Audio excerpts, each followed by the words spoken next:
Hay hombres que luchan un día y son buenos. Hay otros que luchan un año y son mejores. Hay quienes luchan muchos años y son muy buenos. Pero hay los que luchan toda la vida. Esos son los imprescindibles. Bertolt Brecht.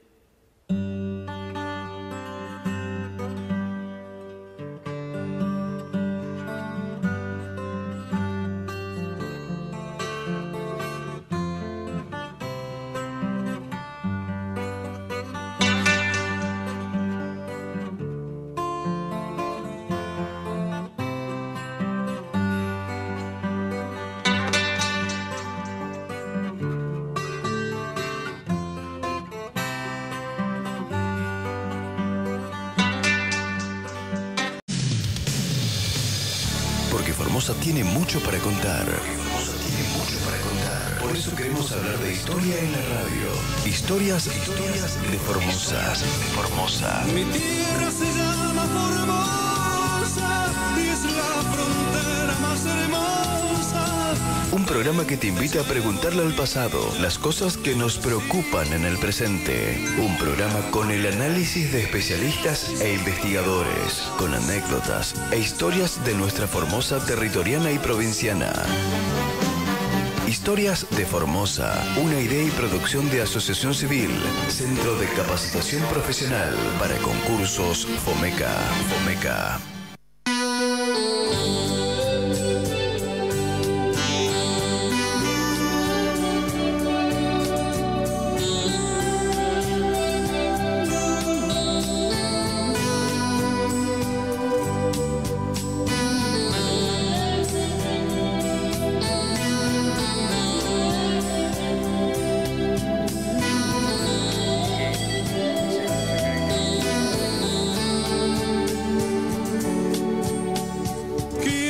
Paisaje verde del viejo río. Quiero volver contigo donde nací. Muy buenos días, ¿qué tal? ¿Cómo les va? Estamos iniciando una nueva edición de Historias de Formosa aquí por Radio La Voz FM 99.1. Muchísimas gracias a los seguidores de siempre que ya nos están esperando ahí en el dial. Muchas gracias. Hoy con una mesa de lujo, un conjunto de compañeros, de colegas, de docentes muy formados, muy capacitados. Vamos a estar hablando sobre cosas del peronismo en un mes peronista y ya le vamos a contar por qué.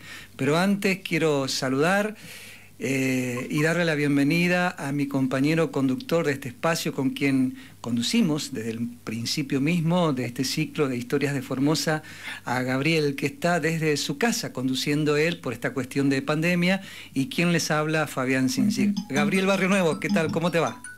Hola, buenos días, Fabián, ¿cómo estás? Un saludo cordial para vos, para todos los colegas que están en estudios, para toda la audiencia de Radio La Voz. Bueno, les pido disculpas a mis colegas por no poder estar allí presente como de verdad me gustaría. Yo alguna vez les conté, ¿no?, que por mi condición de asmático en mi familia, tanto mis hijos como mi mujer me tienen agarrado. A veces le digo, che, parece que estoy en Alcatraz, ¿viste? No me dejan salir con el tema de la pandemia y, ¿viste? Y bueno, yo al principio medio me enojaba, pero digo, al fin y al cabo tienen razón, ¿no? Entonces, ya que al menos tengo la oportunidad de poder salir al aire en forma virtual, te agradezco nuevamente a vos, Fabián, y bueno, ojalá que esto pase muy rápidamente para poder encontrarnos y abrazarnos como corresponde, ¿no? Pero al menos de hecho en forma virtual venimos dialogando.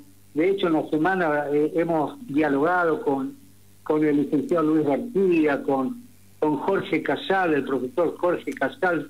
Son colegas pero muy capaces, que seguramente nos van a dar mucho de lo que tienen en este breve espacio. Y bueno, mi cordial saludo, afecto y agradecimiento al licenciado, el profesor José York, que no tengo el gusto de conocerlo personalmente, pero he leído algunos artículos periodísticos donde expresa su opinión y me parecen sumamente relevantes, sobre todo este aporte que me parece va a ser muy sustancial en cuanto al cooperativismo escolar y todo lo que tiene que ver también, porque no es casualidad que hayamos elegido el tema de la comunidad organizada, el modelo argentino de Perón, su relación con el modelo formoseño, y hablar de esto con gente tan capacitada y tan comprometida socialmente, ¿no? Así es, Gabriel, y justamente decíamos en un mes peronista que la fecha más importante de todas del mes de octubre es la del 17 de octubre, ¿no? Por aquella gesta que tuvieron los trabajadores cuando Juan Domingo Perón había caído preso.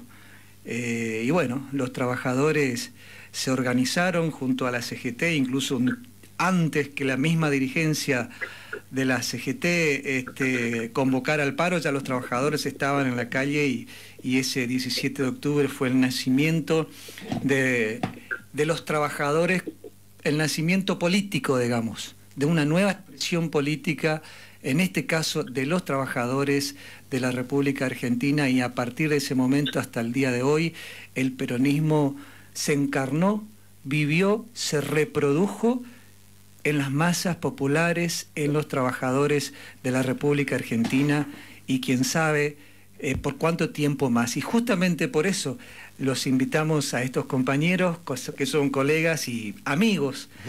José Llor, sí. Lo vuelvo a presentar otra vez porque a lo mejor alguien se enganchó recién. El cooperativismo es una idea, una ideología, un proyecto que viene de Europa, ¿correcto? Y viene, al igual que el cristianismo, como lo acaba de decir Luis, de alguna manera se ensambla con el peronismo, se identifica, tienen valores en común, no tienen nada que ver. ¿Podemos hablar de cooperativismo peronista? Bueno, permítame hacer una contextualización primero. ¿Cómo no? Esto de hablar último tiene sus ventajas. Va tomando todo y va sintetizando lo que... Ahí está. Los compañeros ya tiraron, me toca cosechar. Muy bien. El peronismo, según mi criterio, es una cuestión cultural. Es una cultura. Se llegó a eso. El peronismo irrumpe en una determinada época de nuestra nación, donde ya un modelo conservador y reaccionario ya tenía sus fisuras enormes. Los trabajadores ya estaban organizados, ya buscaban una conducción, porque los partidos socialistas, anarquistas, el Partido Comunista incluso, no le daba esa respuesta, esa ansia que estaban buscando los muchachos. Y Perón, al ocupar un sitial que para él demuestra ya su capacidad estratégica en la Secretaría del Trabajo, ahí toma el contacto con los trabajadores. Él escucha a todos. Se nutre con las ansias, se nutre con los conocimientos que le llevan, por ejemplo, los anarquistas, los socialistas, todo eso. Y él coteja con su experiencia, que él venía de Europa, ¿no es cierto? Él venía de la esencia de lo que era Italia, España, el fascismo, que tenemos que reconocer que a él era simpatizante. Sí. Pero eso, tengo que hacer una pequeña aclaración acá. Eso era como una onda en aquel entonces. Porque Perón... como que estaba de moda. Como que eran los vientos, ¿no es cierto? ¿Por qué? Porque surgía el otro movimiento, el nacionalismo. Entonces eso era muy fuerte. ¿Por qué nacionalismo? Porque las naciones y sus dirigentes comprendían perfectamente que había que retractarse o juntarse, digamos, y controlar su economía, porque de otro modo no iba a haber prosperidad. Entonces tenemos así varios elementos. Por ejemplo, que una vez le dije esto y se enojó el profesor Granada. Por ejemplo, en Paraguay, el coronel Franco también perteneció a esa consigna, a ese tipo de movimiento, si bien tiene sus tipificantes. Y lo mismo que Alvarado, lo mismo que en el Brasil. Es un movimiento bastante peculiar en cada zona, en cada región. Entonces Perón lo que hace es nutrirse e ir construyendo ese pensamiento que él tenía. Entonces ahí está lo que digo, que es una cuestión cultural, porque él se nutre de las ansias del trabajador. Él no inventa nada, él no le da servido, vamos a decir, al trabajador, sino que se nutre. Hay una simbiosis maravillosa entre las ansias, lo que quiere el trabajador y sus ideas. Entonces él va y además pudiendo. las condiciones macroeconómicas y políticas del momento. Claro que sí. Entonces hay una sintonía ahí entre el pensamiento de los trabajadores, que en ese entonces tenían su partido laborista, que recordemos que Perón se va a servir de ese partido. Entonces ahí se produce, se van construyendo. Perón es el producto de los trabajadores. Él, vamos a decir así en forma... Los trabajadores le inventan, le construyen a Perón, y Perón se construye a partir de las ansias del trabajador. Hay una absoluta convivencia, hay una absoluta sintonía, esta es la palabra, sintonía, porque por eso está el tema de... La comunidad. No, del cantante que hizo la sinfonía. La sinfonía. Bueno, entonces ahí es que él empieza a comprender, en esencia, porque recordemos que él era un general y estaba siempre arriba, y ahí él toma contacto directo, si bien él viene de la oligarquía, porque su padre era oligarca, era estanciero.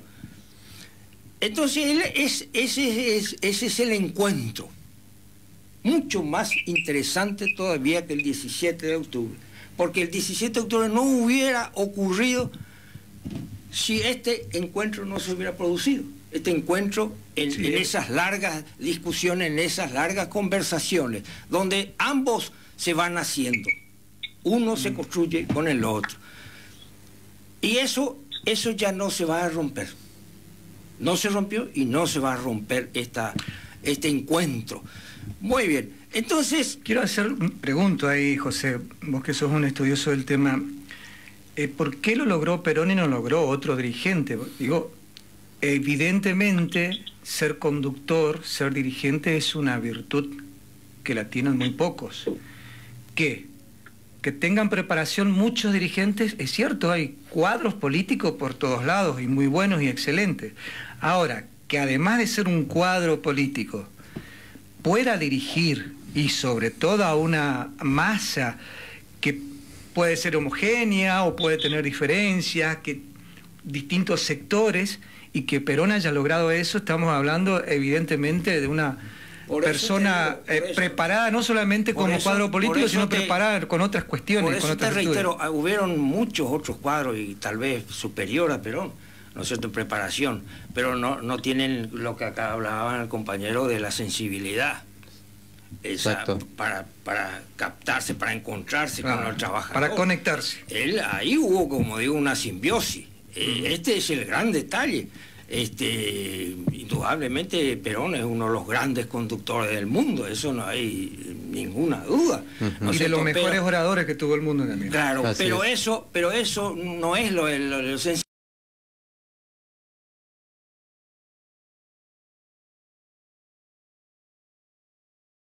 Siempre escuchó y siempre mantuvo esa línea de diálogo.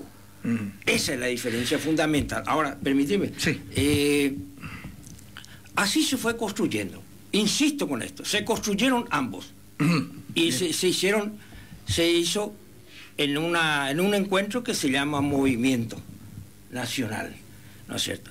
¿Por qué? Porque había que defender los intereses de la nación. ¿Es el principio del nacionalismo? De ese tipo de nacionalismo. Porque había otros. Están los nacionalismos de derecha que... Del nazismo, por ejemplo. Acá no, acá en Argentina, el nacionalista ya mucho más jodido, vamos a decir. Fue una construcción cultural, el movimiento nacional peronista, que se fue afianzando en las bases, en las masas, en los pueblos, en el trabajador rural, en fin, fue tocando porque él permanentemente interpretaba las ansias de ese pueblo y se reunía con ellos, hablaba con ellos. José, contame. Hoy tocaron, por eso, sí. Hoy tocaron acá el tema de la tercera posición. Bueno, señores, entérense que la tercera posición es el cooperativismo. Cuando Perón habla de la tercera posición socioeconómica, se refiere al cooperativismo. También con el sector cooperativo él tuvo contacto, sobre todo con las cooperativas de trabajo, a las que impulsó con vigor necesario, e incluso él les instó a los trabajadores a ir capitalizándose a los efectos de ir ganando terreno y desplazar a las empresas capitalistas. El mundo que Perón veía, y así lo dijo, nosotros queremos la nación lo que es una cooperativa en pequeña.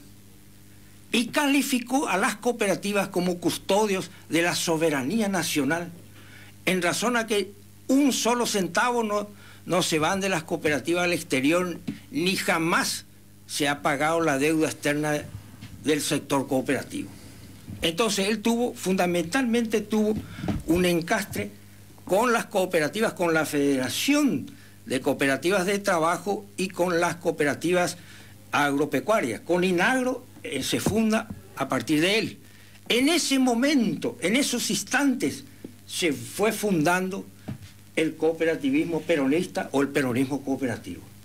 Hay muchas bibliografías al respecto. Hay libros incluso que se recoge de todos los discursos y todas las consignas que largó Perón con respecto a esto que estoy afirmando. Me gustaría que lo corroboren, que lo estudien, que lo vean. Entonces eso se va consolidando. Él veía en las cooperativas, como dije, lo que él ansiaba para el país, es decir, una participación, y además él tenía el problema fundamental que era los monopolios. Es decir, él tenía un proyecto, él presentó un proyecto de desarrollo que ya estaba en marcha, ¿no es cierto?, con el primer plan quinquenal, ¿no es cierto? Y veía que los opositores, lo que eran la oligarquía. Entonces, él necesitaba, digamos así, punta de lanzas para que socaven ese tremendo poder que tenían la oligarquía agroganadera, sobre todo. Y ahí es que él hace una alianza estratégica con el cooperativismo agropecuario. Y entonces, gracias a esa alianza, se avanza y se va socavando el poder de los grandes monopolios agroexportadores, que son épocas y épocas de contienda contra estos monopolios ingleses, holandeses, en fin, de todas las latitudes, y se va construyendo, se va fortaleciendo el primer plan quinquenal, que era un plan, digamos así, de desarrollo. Bien, ahí entramos en lo fundamental, que es el aspecto educativo. Entonces se engancha la cuestión de edilicia, la cuestión edilicia de las escuelas con la educación cooperativa escolar. Fíjense, como plan estratégico del segundo plan quinquenal figuran las cooperativas escolares. En el término de 3 años, todas las escuelas nacionales del país tenían que tener su cooperativa escolar.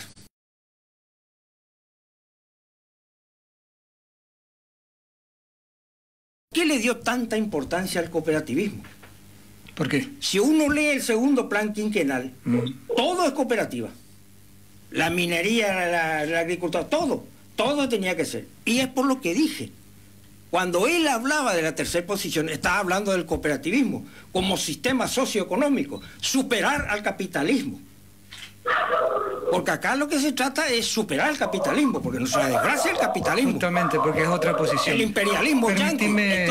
Entonces ahí se consolida más todavía la alianza, el cooperativismo y el peronismo. Es más, voy a decir algo. Quien se crea peronista y no cooperativista es un farsante. Muy buena definición. Gabriel, escucho que estás ahí con... Estoy fundamentando. Está bien. Estoy fundamentando. No, entonces, fuerte. Si decimos que somos de la tercera posición y desdeñamos al cooperativismo, claro, ¿qué clase guarda? Entonces yo les invito cordialmente a todos los compañeros que pensamos a releer y a bucear qué es el cooperativismo peronista. Y voy a decir más. En el año 1995 recibo una cordial invitación desde el Partido Central, el peronismo, con el compañero Conca, a los efectos de potenciar este movimiento. Y fui el representante acá, y sigo siendo el representante del cooperativismo peronista. Bien, José, permitime que voy a abrir el micrófono. A mí me preocupa una cosa en este momento, disculpe, José. Compañero.